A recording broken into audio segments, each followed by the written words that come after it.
वास्तू आणि ॲस्ट्रो वास्तू ह्या सगळ्या टॉपिकवरती काही समज उपाय सुचवलेत तर ते मला वाटतं आमच्या व्ह्युअर्सना ते जास्त लाभदायक होतील.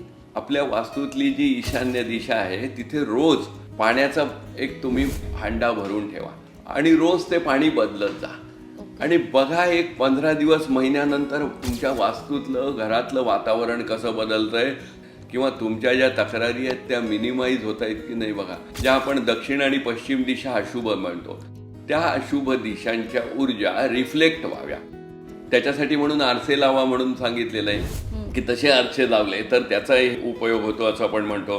दुर्गा यंत्र हा एक जो भाग आहे, ओम ह्रीम क्लीम दुम दुर्गा देवी नम नमा असं म्हणून यंत्रावर अभिषेक करून तुम्ही ते यंत्र दरवाजावर लावा म्हणून सांगा. त्याचा उद्देश काय असतो की बाहेरच्या ज्या अशुभ शक्ती आहेत तर तशा शक्ती आपल्या घरात येऊ नयेत म्हणून हा सगळ्यात सोपा उपाय आहे.